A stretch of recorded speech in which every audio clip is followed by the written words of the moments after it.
Bismillahirrahmanirrahim. Salut et paix sur notre bien-aimé, le prophète Mohammed, sallallahu alayhi wa sallam. Celui qui a clos la prophétie et a ouvert la sainteté, c'est la source de la miséricorde, le centre de toutes les connaissances et de toutes les compréhensions, l'unique chemin droit à suivre. Nous rendons grâce à notre maître Aboul Abbas Sidi Ahmad Tijani, le sceau des saints, le digne héritier du prophète Mohammed sallallahu alayhi wa sallam, le maître de la voie par excellence. Nous rendons grâce à notre guide Maulana Cheikh El Hadji Ibrahim ibn El Hadji Abdullah Niass, radiallahu ta'ala. Lui, c'est le guide par excellence. C'est le connaissant parfait en Dieu, celui qui garantit l'ouverture spirituelle à tout compagnon. Le détenteur de la faïda Tijaniya. Enfin, il me serait impossible de ne pas mentionner en ce jour spécial pour nous notre guide religieux, le modèle de droiture et de piété, le sage, notre guide spirituel, notre accès à cette faïda Tijaniya, le connaissant et véridique, Cheikh Ibrahim Abdallah Sall. Vous avez sa photo là. Cheikh Ibrahim Abdallah Sall, c'est celui qui a passé sa vie à enseigner et à éduquer, jusqu'à bâtir un viatique sur lequel se fonde sa devise. Apprenez et vous acquérirez la connaissance. Travaillez et vous acquérirez votre subsistance. Aidez-moi en vous, aidez-moi en votre prochain. Apprenez et vous acquérirez la connaissance. Travaillez et vous acquérirez votre subsistance. Aidez-moi en vous, aidez-moi en votre prochain. Notre travail du jour, donc, n'est d'ailleurs qu'une approche, je dirais même une ébauche de 2 conférences qu'il a prononcées. Une en République islamique de Mauritanie, dans la mosquée Masjid An-Nour de Nouakchott, le vendredi 1er novembre 2002,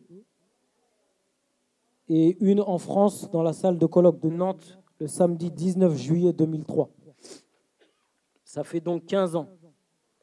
Ça fait 15 ans et c'est toujours d'actualité. C'est toujours d'actualité. Nous rendons donc grâce à Cheikh Ibrahim Abdallah Sall, ce professeur hors pair, dont l'amour d'Allah le mena sur les traces du prophète sallallahu alayhi wa sallam. Donc l'exposé qui sera abordé aujourd'hui aura pour thème la crainte d'Allah le Très-Haut et il n'y a d'autre Dieu qu'Allah. La ilaha illallah. Sayyidina Muhammad ar-Rasulullah. Le prophète sallallahu alayhi wa sallam, il avait pour habitude de réciter les versets suivants lorsqu'il prononçait un discours ou un prêche. La sourate 3 Al-Imran, verset 102, « Ô les croyants, craignez Allah comme il doit être craint et ne mourrez qu'en pleine soumission. » La sourate 4 An-Nisa, verset 1, « Ô hommes, craignez votre Seigneur qui vous a créé d'un seul être et a créé de celui-ci son épouse et qui de ces deux-là fait répandre sur la terre beaucoup d'hommes et de femmes. Craignez Allah au nom duquel vous vous implorez les uns les autres et craignez de rompre les liens du sang. Certes, Allah vous observe parfaitement. » Sourate 33 Al-Azab, les coalisés, versets 70 à 71. « Ô vous qui croyez, craignez Allah et parlez avec droiture, afin qu'il améliore vos actions et vous pardonne vos péchés. Quiconque obéit à Allah et son messager obtient certes une grande réussite. » Et donc, afin de contextualiser les choses, il est primordial de souligner le fait que c'est effectivement à partir de la connaissance divine que l'on peut aimer Dieu, puis l'adorer et enfin l'aimer. Donc c'est à partir de la connaissance divine qu'on peut l'aimer et qu'on peut l'adorer, comme il se doit. Donc le Très-Haut a dit dans la sourate Al-Halaq, « Lis au nom de ton Seigneur qui a créé, qui a créé l'homme d'une adhérence. Lis, ton Seigneur, il est très noble, qui a enseigné par la plume le qalam, a enseigné l'homme ce qu'il ne savait pas. Donc la crainte d'Allah subhanahu wa ta'ala sur le plan de la charia, qu'est-ce que c'est? Il s'agit de l'observation des règles divines, c'est-à-dire de s'efforcer à accomplir ce que Dieu a dit par l'intermédiaire du Saint-Coran, ainsi que de son prophète sallallahu alayhi wa sallam, et de délaisser de façon stricte tout ce qui a été interdit. C'est un effort qui doit venir de soi, un effort personnel que l'on doit s'imposer. Donc ce que Dieu a autorisé et a interdit correspond à un effort que Dieu nous demande. Et pour cela, il n'y a aucun miracle qui ne doit être espéré. Là, on est à un moment où c'est quelque chose qui vient uniquement de soi.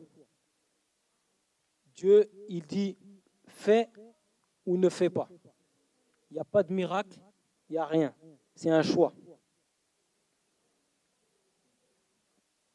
La sourate Al-Ahzab, verset 21, en effet, vous avez dans le messager d'Allah un excellent modèle à suivre pour quiconque espère en Allah et au jour dernier et invoque Allah fréquemment. Sourate 59, Al-Asr, l'Exode. Prenez ce que le messager vous donne et ce qu'il vous interdit, abstenez-vous-en et craignez Allah car Allah est dur en punition. Donc pour reprendre un exemple qui pourra expliciter nos dires précédents d'une manière différente, j'ai pris l'exemple de... Il y a beaucoup d'étudiants parmi nous. Lorsque nous sommes dans un examen, on sait très bien que l'examinateur est là et qu'il nous observe. Il nous observe. Est-ce qu'on peut tricher lorsqu'il nous observe? Moi, je ne pense pas. Pourquoi on ne va pas tricher? Parce que tu le vois, lui aussi il te voit. Et tu le vois en train de te voir. Une fois que tu n'es plus en train de le voir, tu peux croire que lui-même, il ne te voit plus. Et à ce moment-là, qu'est-ce que tu fais? Tu triches. Donc là, c'est un manque de discernement et de vigilance. Parce que toi, tu ne le vois plus, tu penses que lui, il ne te voit plus. Dans la sourate Al-Baqarah, le Très-Haut a dit « Et redoutez le jour où nulle âme ne suffira en quoi que ce soit à une autre, où on n'acceptera d'elle aucune intercession et où on recevra d'elle aucune compensation, et ils ne seront point secourus. » Ensuite, dans la sourate de Al-Baqarah, il dit encore « Et quand vous divorcez d'avec vos épouses et que le délai expire, alors reprenez-vous conformément à la bienséance ou libérez-les conformément à la bienséance. Mais ne le retenez pas pour leur faire du tort. Vous transgresseriez alors, et quiconque agit se fait du tort à lui-même. Ne prenez pas en moquerie les versets d'Allah, et rappelez-vous le bienfait d'Allah envers vous, ainsi que le livre et la sagesse qu'il vous a fait descendre par lequel il vous exhorte, et craignez Allah, et sachez qu'Allah est omniscient. Donc là, peu importe le niveau qu'on atteint, peu importe la station qu'on atteint, tout ce qui est demandé, c'est effectivement d'observer la charia. Et quant à la part de Dieu, on laisse ça dans les mains de Dieu, on le laisse gérer. Donc ça, comme on dit, il n'incombe à personne de s'occuper de ce dont quelqu'un sait s'occuper mieux que soi-même. Et qui plus est quand il s'agit d'Allah. Donc observons le Coran de tout ce qu'il nous dit, on n'ajoute rien, on ne diminue rien, et on fait du mieux qu'on peut. Et encore, je tiens à préciser que quant à ce qui est de l'interdit, donc là, on insiste sur le fait que tout ce qui est interdit et qu'on se doit d'éviter de faire le mal. Comme un ami m'a dit, c'est d'ailleurs un bien de ne pas faire le mal en soi. Et si on se préserve du mal, naturellement, le bien prend le dessus. Donc en réalité, le terme de piété commence par soi-même. Dans la sourate Al-Baqarah, le Très-Haut dit « Et craignez le jour où vous serez amenés vers Allah. Alors chaque âme sera pleinement rétribuée de celle qu'elle aura acquis et ils ne seront point lésés. » Sourate 5 Al-Maïda. Ô les croyants, soyez stricts dans vos devoirs envers Allah et soyez des témoins équitables. Et que la haine pour un peuple ne vous incite pas à être injuste, pratiquez l'équité. Cela est plus proche de la piété et craignez Allah, car Allah est certes parfaitement connaisseur de ce que vous faites. Encore une fois, dans la sourate Al-Baqarah, le Très-Haut nous dit, il t'interroge sur les nouvelles lunes. Dis, elles servent aux gens pour compter le temps et aussi pour le hajj. Et ce n'est pas un acte de bienfaisance que de rentrer chez vous par l'arrière des maisons. Mais la bonté pieuse consiste à craindre Allah. Entrez donc dans les maisons par leurs portes et craignez Allah afin que vous réussissiez. Sourate 26, Ash-Shura, le Très-Haut nous dit, et craignez celui qui vous a créé, vous et les anciennes générations. Encore dans la sourate Al-Asr, ô vous qui avez cru, craignez Allah, que chaque âme voit bien ce qu'elle a avancé pour demain, et craignez Allah, car Allah est parfaitement connaisseur de ce que vous faites. Sourate 60, Al-Muttanama, le Très-Haut nous dit, et si quelques-unes de vos épouses s'échappent vers les mécréants et que vous fassiez des représailles, restituez à ceux dont les épouses sont parties autant que ce qu'ils avaient dépensé. Craignez Allah en ce que vous croyez. Enfin, dans la sourate Al-Talaq, le divorce, ô prophète, quand vous répudiez les femmes, répudiez les conformément à leur période d'attente prescrite et comptez la période. Et craignez Allah, votre Seigneur. Ne les faites pas sortir de leur maison et qu'elles n'en sortent pas, à moins qu'elles n'aient commis une turpitude prouvée. Telles sont les lois d'Allah. Quiconque cependant transgresse les lois d'Allah se fait du tort à lui-même. Tu ne sais pas si d'ici là Allah ne suscitera pas quelque chose de nouveau. Donc là, à la lecture de ces versets, donc si on reprend l'exemple précédent à propos de l'examen, on se rend compte de quoi? On se rend compte qu'en fait, l'examinateur, il est généreux. Donc, l'examinateur, quand il te voit tricher, il peut fermer les yeux sur une mauvaise action, il peut faire comme s'il n'avait pas vu, et il te pardonne. Ou sinon, il peut être rigoureux et il te sanctionne pour tes actes. Donc, ce qui est important à préciser ici, c'est quoi? C'est que quelle que soit la manifestation de l'examinateur, il s'agit de la même personne. Donc, l'examinateur, il peut être généreux, le généreux peut être rigoureux, le rigoureux peut être généreux, c'est l'examinateur qui décide. Eh bien, sachez que Dieu est comme ça. Ce n'est pas parce qu'il fait preuve de rigueur avec nous qu'il ne nous aime pas, et ce n'est pas parce qu'il fait preuve de générosité qu'on doit se considérer comme des élus. Donc ce qui fait la distinction, c'est la vigilance. Toujours être vigilant par rapport à ce qu'on fait. Dans la sourate 3, Al-Ujura, le Très-Haut nous dit, verset 12, « Ô vous qui croyez, ô vous qui avez cru, évitez de trop conjecturer sur autrui, car une partie des conjectures est péché. Et n'espionnez pas, et ne médisez pas les uns les autres. L'un de vous aimerait-il manger la chair de son frère mort? Non, vous en aurez horreur. Et craignez Allah, car Allah est grand et accueillant au repentir, le très miséricordieux. » Sourate 8, Al-Anfal, le Très-Haut nous dit, verset 69, « Mangez donc ce qui vous est échu en butin, tant qu'il est licite et pur, et craignez Allah, car Allah est pardonneur et miséricordieux. » Sourate 58, la discussion, verset 9, le Très-Haut nous dit, « Ô vous qui avez cru, quand vous tenez des conversations secrètes, ne vous concertez pas pour pécher, transgresser et désobéir aux messagers, mais concertez-vous dans la bonté et la piété, et craignez Allah vers qui vous serez rassemblés. »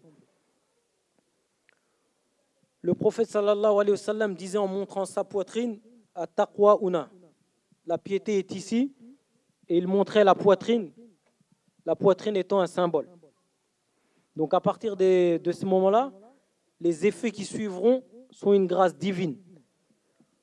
Donc Dieu nous purifie, il nous met dans un état spirituel qui fait qu'on peut lutter contre nos mauvais penchants et réussir à mettre au-dessus de toutes nos mauvaises habitudes et toutes nos bassesses. Et tout ça, c'est que le reflet de ce que Dieu met dans notre cœur, qui est la piété.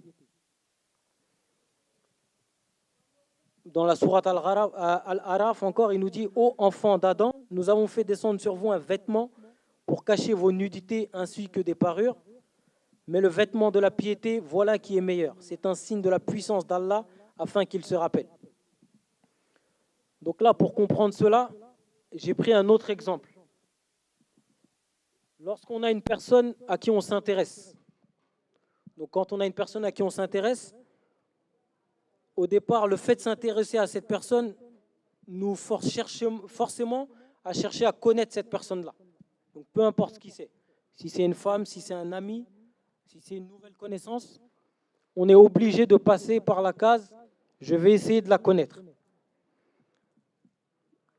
Donc qu'est-ce qu'on va faire? On va mettre en place toutes les stratégies pour passer un maximum de temps avec cette personne. Et plus on passera de temps avec cette personne, plus on l'aimera. On s'efforcera à chaque instant de paraître sous notre meilleur jour. On se préservera de nos bassesses et on arrête automatiquement de se négliger. Et pourquoi on arrête automatiquement de se négliger? Parce qu'on souhaite que cette personne-là soit satisfaite de nous quand elle nous voit. Dans la sourate Al-Imran, le Très-Haut nous dit: ô les croyants, soyez endurants, incitez-vous à l'endurance, luttez constamment contre l'ennemi et craignez Allah afin que vous réussissiez. Donc là, il nous rappelle encore une fois que l'effort ne sont dus que sur le fait que l'on éprouve un sentiment particulier à l'égard de cette personne.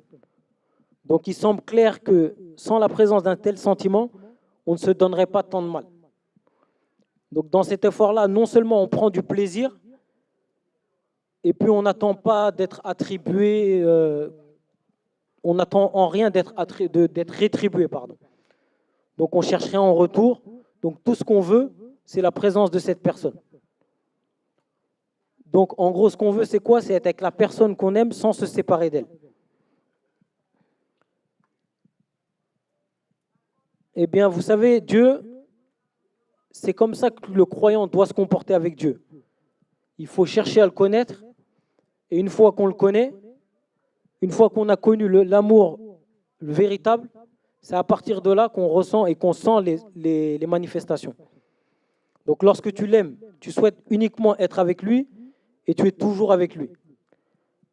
Donc pour en revenir à nos précédents parallèles, la meilleure stratégie pour être définitivement avec la personne est de signer un contrat qu'on appellera, si on parle d'un homme et d'une femme, un mariage. Dans tous les cas, on doit former une union et pour ne faire qu'un. Donc, pour la suite, tout ce qui en découlera ne sera qu'une manifestation du lien qu'il y a entre nous. Donc, la prière par rapport à Dieu, ce qui va découler de l'amour qu'on a pour Dieu, c'est être assidu dans la prière, le jeûne, l'aumône, le zikr, tout le bien qu'on va réaliser ne seront que des manifestations de ce que Dieu nous demande. Donc tout ce qu'on accomplira sera une manifestation de lui. Et à partir de ce moment-là, une fois que cet amour est installé, là, on n'est plus dans l'effort, mais dans le plaisir. Donc, dans la sourate Al-An'am, le Très-Haut nous dit: et voici un livre béni que nous avons fait descendre, suivez-le donc et soyez pieux afin de recevoir la miséricorde. Sourate 8 Al-Anfal, verset 25, le Très-Haut nous dit: et craignez une calamité qui n'affligera pas exclusivement les injustes d'entre vous, et sachez qu'Allah est dur en punition. Sourate 26 Ash-Shu'ara, le Très-Haut nous dit: craignez celui qui vous a pourvu de toutes les bonnes choses que vous connaissez. Donc là, on sait très bien que Dieu est parmi nous, qu'il a des droits sur nous, et là, on ne s'en décharge plus par crainte de l'enfer ou par l'amour du paradis. Là, on observe tout ce qu'il nous demande que parce qu'on sait que c'est dans l'état que Dieu veut nous voir. C'est-à-dire que ton amoureux veut te voir habillé des plus belles vertus qu'il caractérise lui. Tu t'efforces désormais de paraître de la même manière que ton amoureux veut que tu paraisses, de la même manière que ton amoureux veut que tu sois. Donc là, à partir de ce moment-là, ça devient une deuxième nature. Et maintenant même, on prend un certain plaisir. On atteint un niveau de bonheur dans notre manifestation de notre religion. Et ça, il n'y a que Allah qui sait le sonder ou le mesurer. Et même, il nous permet, lorsqu'on trébuche, de nettoyer notre vêtement et de purifier. Et toujours dans cette volonté profonde de séduire notre bien-aimé, dans les manifestations et dans tout ce qu'on fait, on apprend que Allah, au final, il ne se sépare jamais du prophète Mohammed sallallahu alayhi wa sallam. Donc si tu aimes Dieu, tu sais qu'il se trouve là où le prophète se trouve. Donc quel sera ton premier réflexe?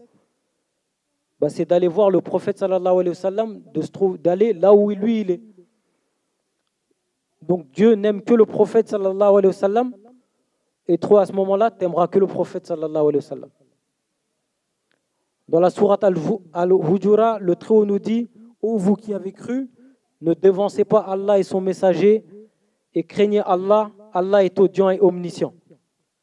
Dans la sourate 59 Al-Asr, le Très-Haut nous dit: le butin provenant des biens des habitants des cités, qu'Allah a accordé son combat à son messager, appartient à Allah, aux messagers, aux proches parents, aux orphelins, aux pauvres et aux voyageurs en détresse, afin que cela ne circule pas parmi les seuls riches d'entre vous. Prenez ce que le messager vous donne, et ce qu'il vous interdit, abstenez-vous-en, et craignez Allah, car Allah est dur en punition.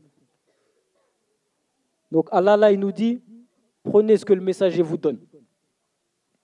Donc en fait, tout ce monde-là, tout ce monde, c'est un infini exemple pour comprendre la relation qu'il y a entre Dieu et sa créature.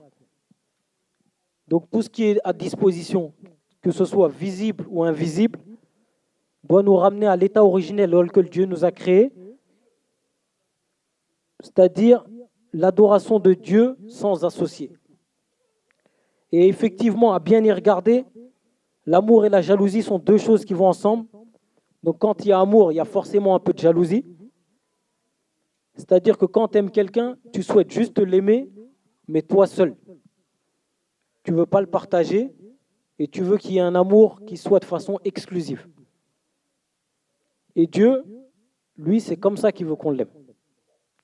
Il veut qu'on ne l'associe en rien, à aucun niveau.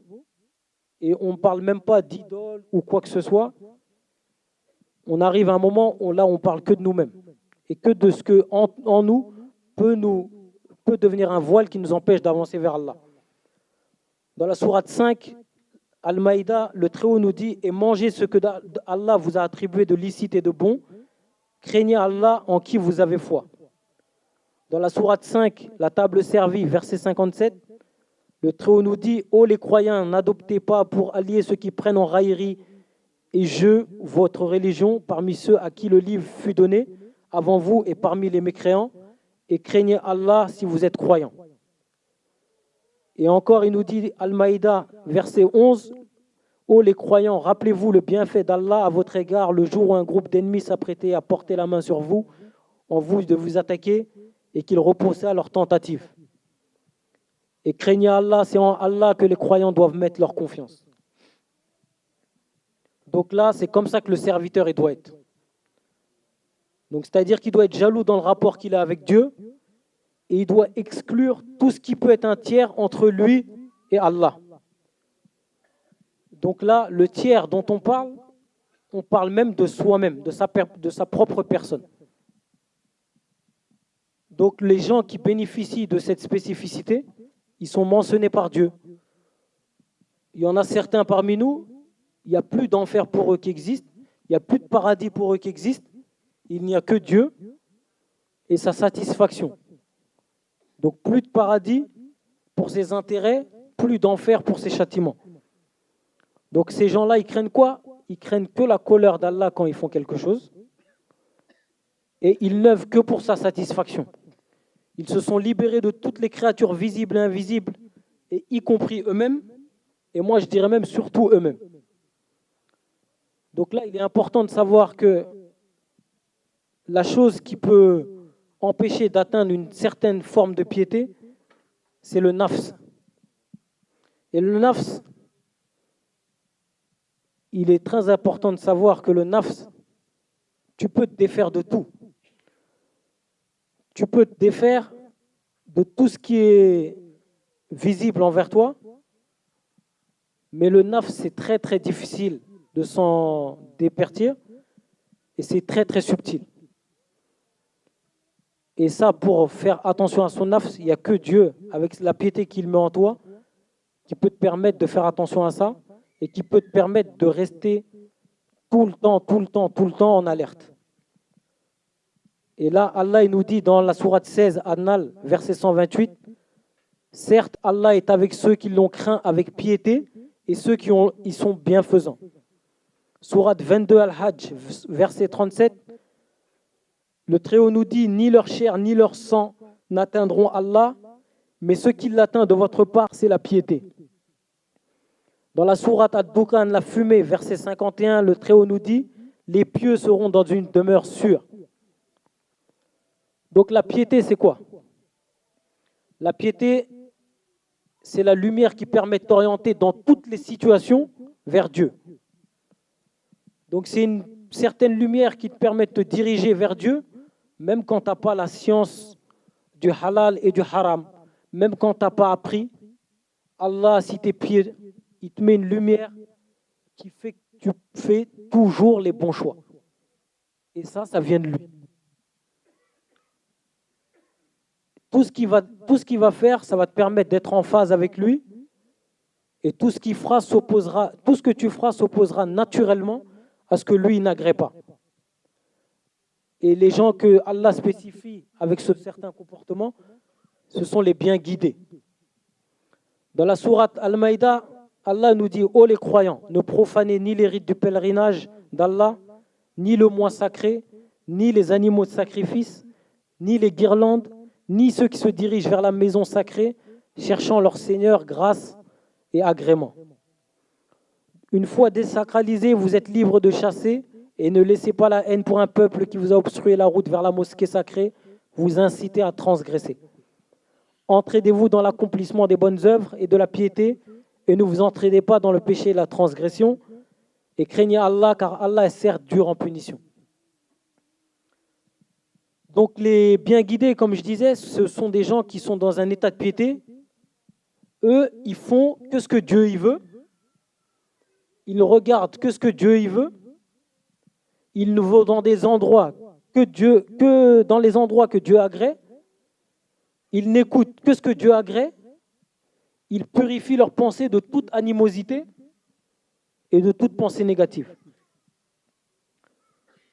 Et ça, c'est quoi? C'est un état de bonne conjoncture.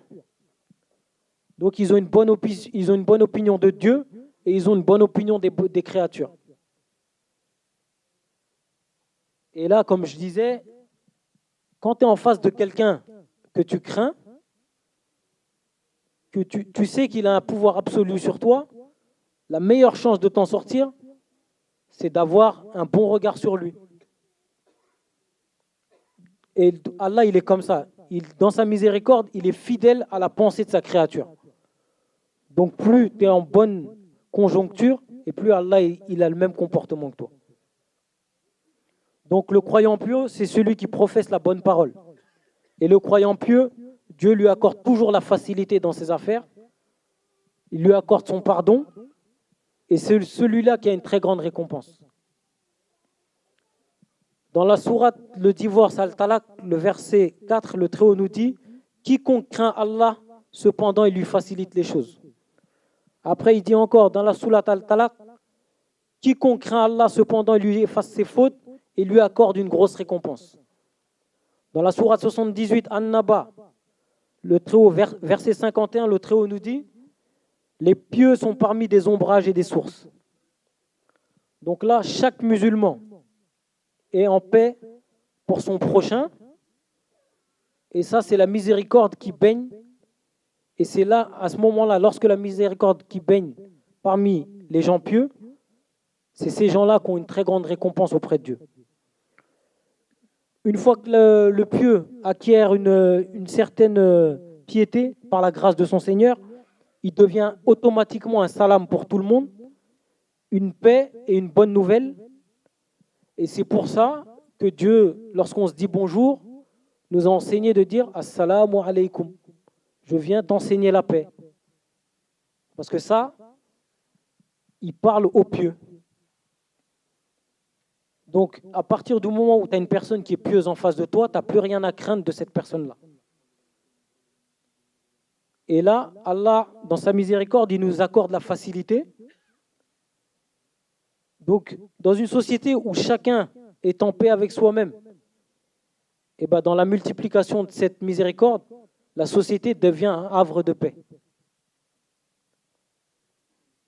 Et à ce moment-là, il n'y a personne d'entre nous, dans une certaine miséricorde ambiante, personne ne peut dire qu'il n'est pas témoin de la miséricorde de Dieu. Il faut juste le savoir. Donc là, on voit que dans cette société, lorsque la miséricorde elle est donnée, offerte par Allah, naturellement, Allah nous guide, nous permet de demander le pardon, et en demandant le pardon, il nous accorde son pardon. Dans le verset Al-Araf, le Très-Haut nous dit, si les habitants des cités avaient cru et avaient été pieux, nous leur aurions certainement accordé des bénédictions du ciel et de la terre, mais ils ont démenti et nous les avons donc saisis pour ce qu'ils avaient acquis. Donc là, c'est l'inverse de l'exemple que je viens de donner. Allah nous montre que ceux qui ont été pieux, il leur a permis de réussir, et ceux qui n'ont pas été pieux, il leur a retiré tous les bienfaits qu'il leur avait donnés. Nous, on a la chance de suivre une certaine tariqa, et dans les oraisons de notre tariqa Tijaniya, elles sont organisées de telle sorte qu'on nous demande donc la quête de la piété qui se traduit par l'imploration du pardon de celui que tu crains. Pourquoi il nous demande de lui demander pardon? C'est même pas pour lui, c'est parce que sans ce pardon, on n'a aucune issue et on ne peut rien espérer sans sa miséricorde. Dans la tariqa, on cherche aussi la recherche de l'assistance du prophète sallallahu alayhi wa sallam par la mention de la salatul an-nabi.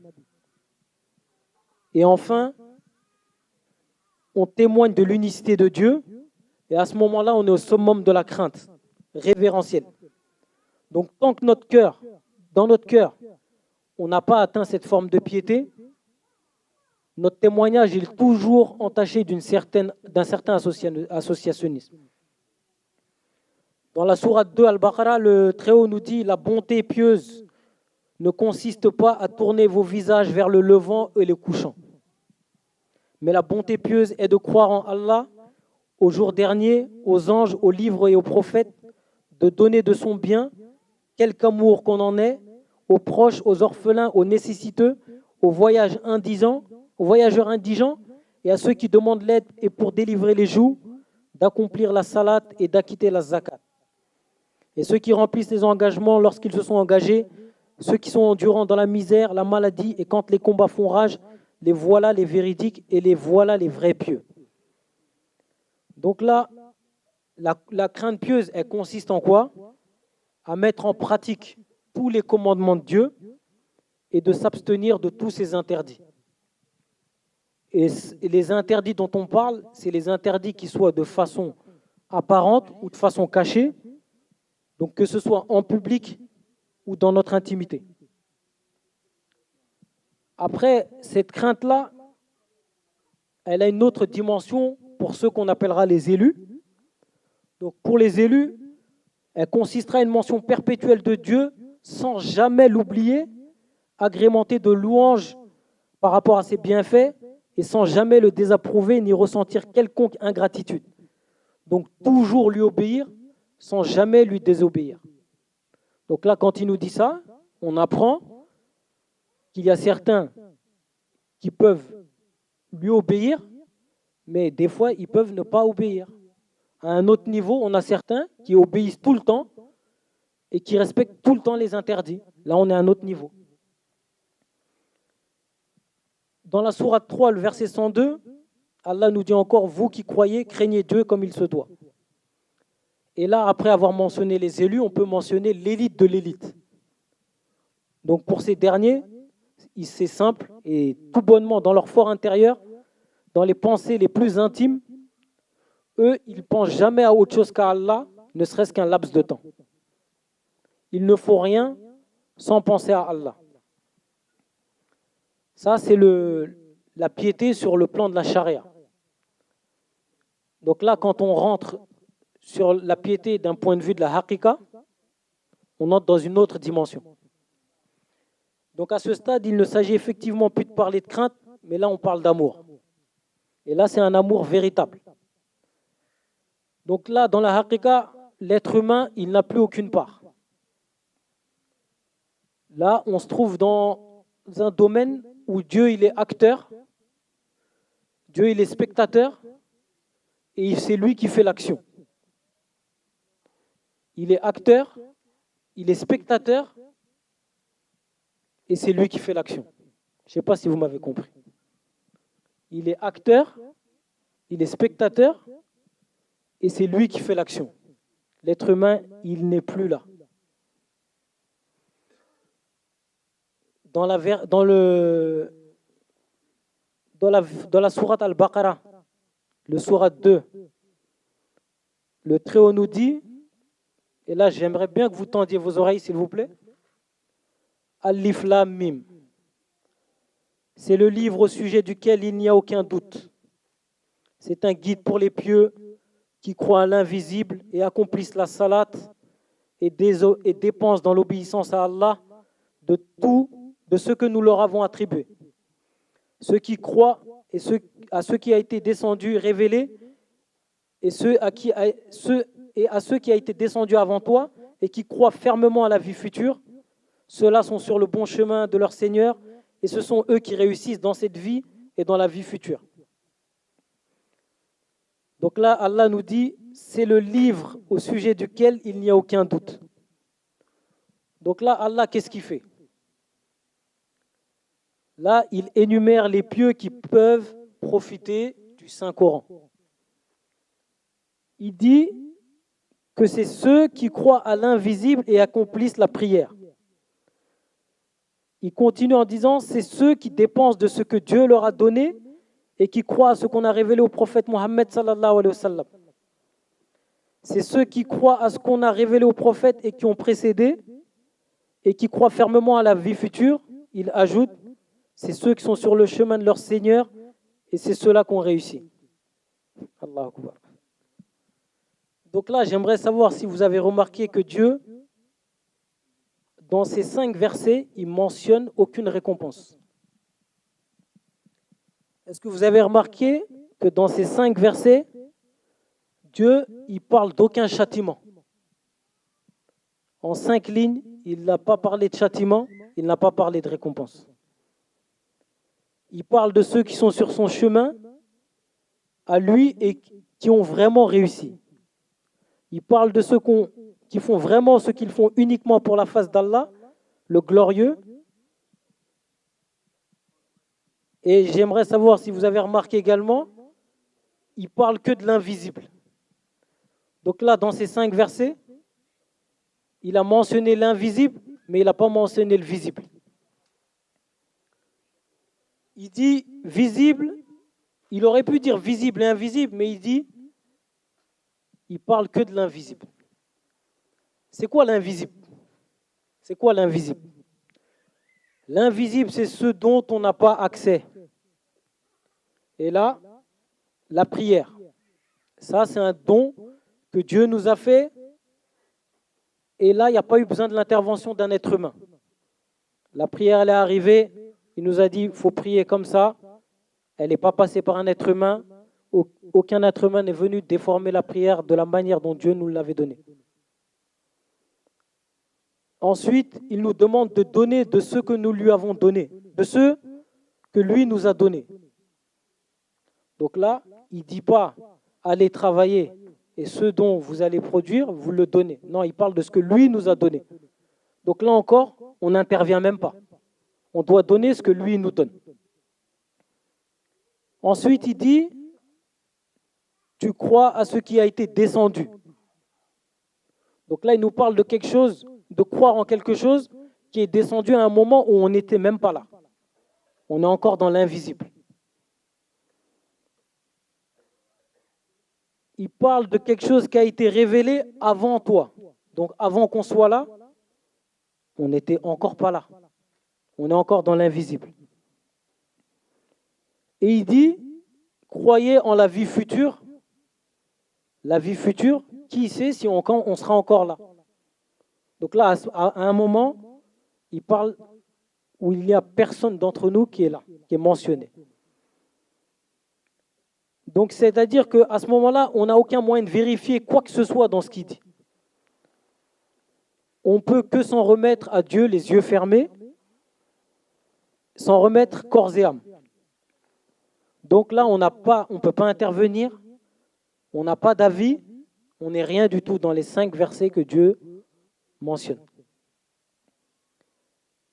Ensuite, il dit, dans sa grande miséricorde, c'est toi qui es sur le bon chemin et c'est toi qui vas réussir. Donc là, c'est l'incarnation parfaite de la miséricorde de Dieu dans son absolu. Parce qu'il dit, c'est toi qui vas réussir là où tu n'interviens à aucun moment. Mais c'est toi qui vas réussir quand même. Et tout ça en 5 lignes. Donc, il parle de ce dont le cœur est extirpé de tout ce qui n'est pas Allah. Ils ont tourné le dos à l'existence entière pour ne se vouer qu'à Allah. Donc ce sont ceux qui ont le cœur pur et qui ont emboîté le chemin de la persévérance dans cette volonté de purification. Donc le connaissant d'Allah n'est ni acteur ni spectateur de ce dont il vit. Il se trouve dans un amour qui l'a mené jusqu'au deuil de soi. Et là, j'ai bien dit jusqu'au deuil de soi, jusqu'à la mort. Donc tant que tu n'es pas mort, tant que tu n'as pas fait le deuil de soi, de toi-même,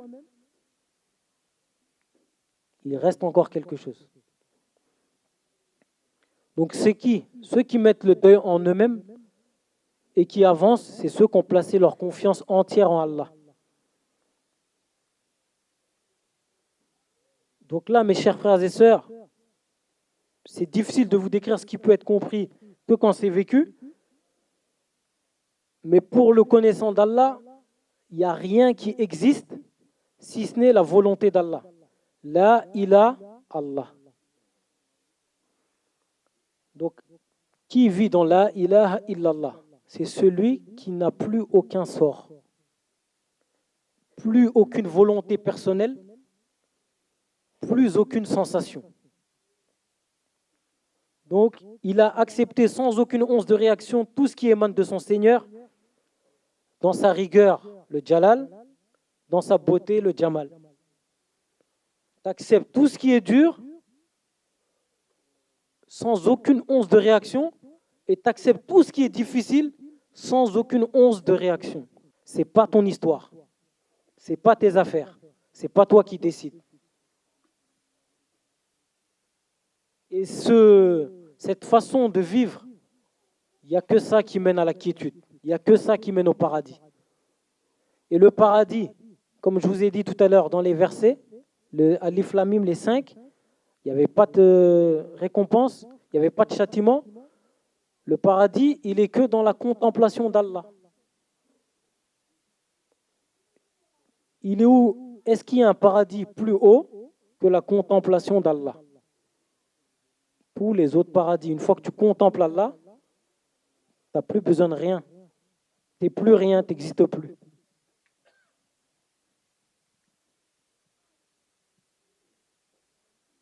Cet amour qui mène à la quiétude, à la paix, au paradis, existe-t-il plus belle destination que ce paradis qui est celui de la contemplation? Ça, c'est un poète qui l'a dit. Donc la crainte pieuse, elle consiste à obéir aux ordres d'Allah et délaisser ses interdits de façon permanente. Et ça, c'est la meilleure façon de développer un amour sincère. Sincère, exclusif au Créateur. Et quand on est dans cette façon de vivre, dans cette piété, ça mène à l'effacement de tout autre désir hormis Allah. Plus rien ne nous intéresse hormis Allah. On vit dans la contemplation, et là, dans cette contemplation, il n'y a pas plus sublime paradis que cette contemplation. D'après Ibn Mas'ud, qu'Allah soit satisfait de lui, le prophète sallallahu alayhi wa sallam a dit: Seigneur Allah, je te demande la bonne direction, ta crainte, la pureté de l'âme et la richesse du cœur. Et enfin, dans la sourate 33 Al-Ahzab, Allah il nous dit: Il n'appartient pas à un croyant ou à une croyante, une fois qu'Allah et son messager ont décidé d'une chose, d'avoir encore le choix dans leur façon d'agir. Il n'appartient pas à un croyant ou à une croyante, une fois qu'Allah et son messager ont décidé d'une chose, d'avoir encore le choix dans leur façon d'agir. Ça, c'est les versets du Coran. C'est Allah qui dit ça, c'est pas moi. Et quiconque désobéit à Allah et à son messager s'est égaré, certes, d'un égarement évident. D'un égarement évident, donc ce qui est évident pour Allah. Enfin, dans la sourate An-Nisa, les femmes, non par ton Seigneur, ils ne seront pas croyants aussi longtemps qu'ils ne t'auront demandé de juger de leurs disputes et qu'ils n'auront éprouvé nulle angoisse pour ce que tu auras décidé et qu'ils se soumettent complètement à ta sentence. Je termine par ces mots-là. Et qu'ils se soumettent complètement à ta sentence. Allahumma salli ala Sayyidina Muhammad wa sallam.